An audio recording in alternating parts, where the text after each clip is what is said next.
Hi folks, it's the 6th of July. This is one of the highest peaks, one of the highest Yorkshire three peaks. So I've got here late today, it's about 8 o'clock. I should have been here for 6 o'clock really. But I can see in the distance there's still some people climbing.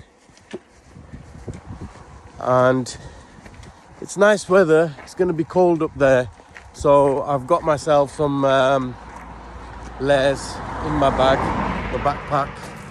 So basically you need to be wearing base layers and a fleecy top as well, and a hat. It's not that cold. I can basically, I've got a sort of like a Berghaus headscarf thing, which is this one. You'll see me wearing this in some of my walks anyway.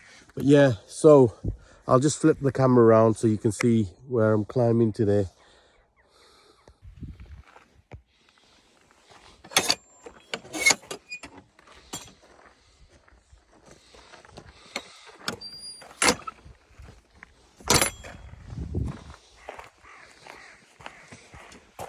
So we're going to be climbing Ingleborough. There's the trail there. And you can see the statistics there. So it's about 5 kilometers limestone walk, and then ridge walk is about 15 kilometers. If these are the routes that you can take. So we will see which route we're going to take today. But the map's all worn away from what people have been touching and stuff. Now that's the route. I'm gonna go straight up there and then straight up that ridge pretty much. So let's go, let's see how this is gonna be. I'm literally starting at 8:05 according to my watch. So let's see how long this is gonna take me to do. It's lovely conditions down here. It's probably about 10 degrees, something like that, and it feels nice and fresh. And basically this is perfect weather because it's not too hot and it's not too cold. But as we gradually climb, it is going to get colder and colder. So I've got some warm clothes as well packed, as well as waterproofs as well, just in case the weather turns. You can see the clouds are a bit grey, so if it does start raining, I've got waterproofs. And I've also got gaiters on today. I lift my bottoms up here, you can see that I put my gaiters on underneath. This is just to stop the mud and a lot of the rain from getting into my shoes.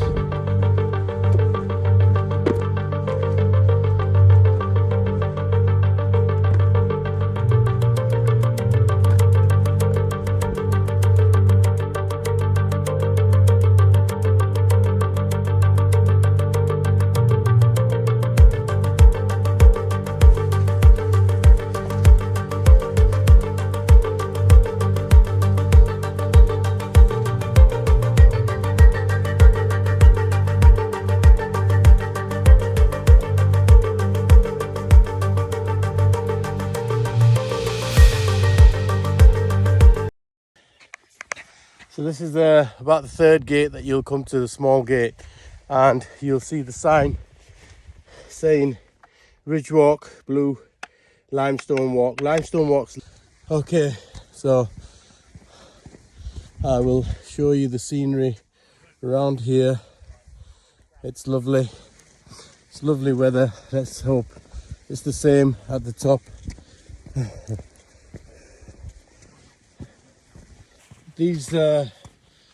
This stone trail pathway is very steep, so ensure that you've got some good stamina in your legs, because the first start is testing already. Okay folks, so we've come all the way down there, from down there. You see the white van in the distance. The cars are right there, so that's where I walked from. I can just put my finger on it right there. So that's 2 miles to this point. Now is the daddy of the climb, which is the main sort of like hill, very steep, very steep. So brace yourselves for this, because you're going to need a good level of fitness to actually climb that. If you're not much of a hiker or haven't done much climbing, then I would advise to do the other 2 peaks first, because this is going to be grueling.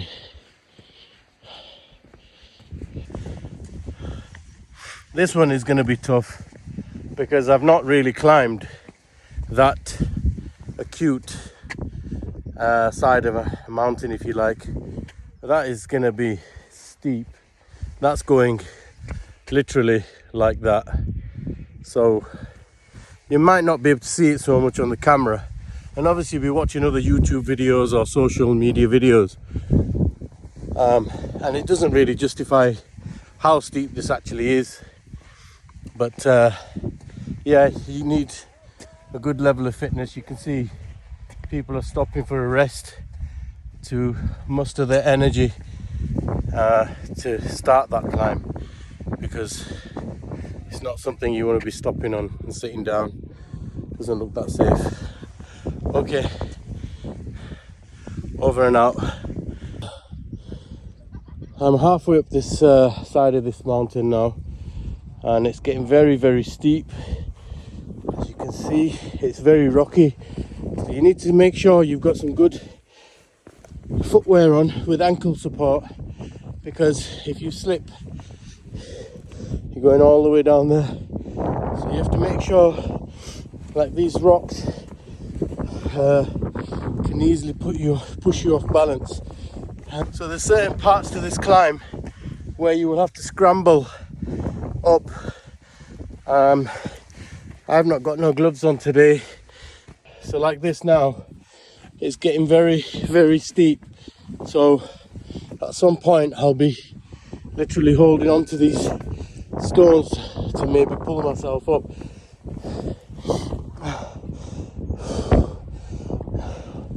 And that's where I came from, all the way down there and then up to the top. So if you can hear me now, I haven't got my microphones on, but this is how steep it is. So literally I've got to grab onto these stones to pull myself up to the top of the ridge. And that's the sheer drop there. To the top, come through this gate and then straight up here to the top.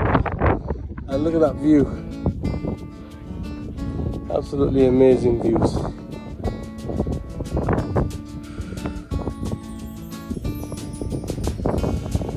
So the next bit is scrambling.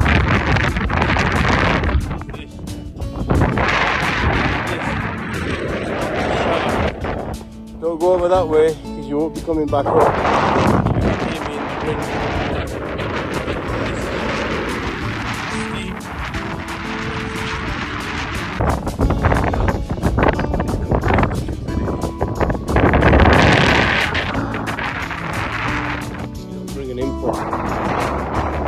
So I've been walking now for just over 1 hour, 35 minutes,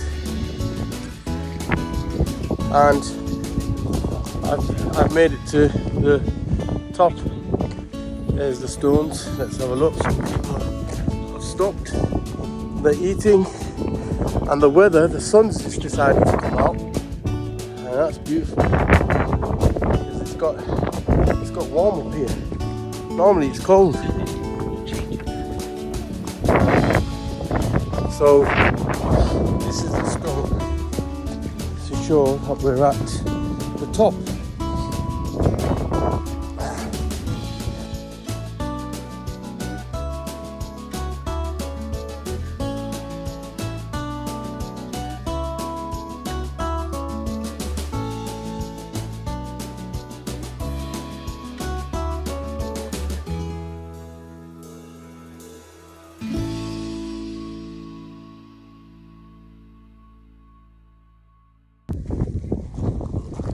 And I've been to the top, which is over there, and now I'm coming down on the descent. So Ingleborough is clocked, and the views are absolutely amazing.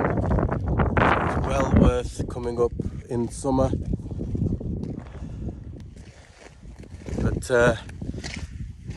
all the videos that you watch on, if you're doing this for the first time, all the videos that you'll be watching on YouTube or on social media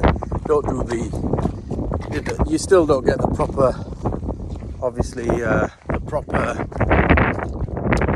feeling and the proper view, the wow of the actual views, because it's breathtaking, the views, the mountains, the hills, looking down, it's just absolutely amazing, it's beautiful. So it's quite important to, just get out in the summer, see if you can, get out and have a look at these, take these views in. It's absolutely amazing.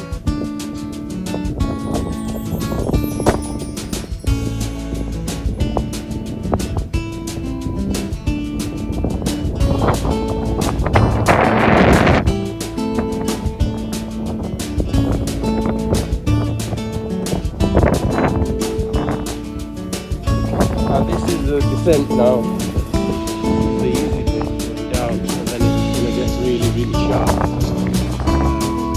Where the people are there in the distance, that's where the shield is. Down there, looking down very hard. Ingleborough is quite grueling compared to the other ones. You can just see the viaduct down there from this point, but it's a lovely walk back down. It's nice and easy on the legs. It's not so bad. Obviously it's steep, so you still got to bear in mind that you don't want to be slipping, but yeah, we'll see when we get to the end of this trail here how it's going to be. And now we're coming down that descent where we scramble up with our hands and feet. So coming down this descent, it's quite sharp, so just be careful that you don't slip and do any injury, because you haven't got any boots that support your feet, or ankles should I say, sorry. So if you haven't got any boots that support your ankle, you're going to struggle here. So you can see this scramble is quite hard, so just be careful on these rocks here. And we've come down now from all the way up there, coming down this way. It's nice and easy now, it's not so bad. Hi everybody. It's a nice easy walk down these steps now. And I'm back at these wooden steps. So the descent was good. It's getting a bit colder now. Morning. It's getting a bit colder now. But yeah, Ingleborough was a tough one. A lot of people today, because the weather's good, are actually doing the 3 peaks, Yorkshire peaks. So there's quite a few people climbing this one and then going over to Pen-y-Ghent. Because you start from Whernside, which is over that way. Yeah, that one. So yeah, you'd go up there and then down, up this one, and then over, and then to Pen-y-Ghent. But yeah, it's getting cold. It looks like it might rain, so I'm trying to head back as soon as possible, because I really don't want to get wet. But yeah, it's been a nice walk so far. Once you get to this point, you'll know that you're nearly home and you're nearly off. So folks, I've just finished Ingleborough. That was a hard one. I must admit, that felt harder than Pen-y-Ghent and Whernside. I did do Whernside last week, so my legs were still okay. But I mean, this is achievable. If you've done them all one by one and you know what to expect, then it's nice to do them all together in one day. So make sure you get out nice and early though, because the weather can change and things like that. You don't want to be really doing it in the dark, but obviously more professional or seasoned climbers are better off. They could do it in the dark as well, but you need to have some good navigation skills and obviously map reading skills and know the area well if you're going to go through the dark as well. But I've just done it in 2 hours and 40 minutes because I've been stopping and starting making these videos as well. But yeah, so it's been a good day, and I'm gonna get home and have a shower and then have a nice beer. Okay, take care anyway guys, and all the best. Okay, till the next video.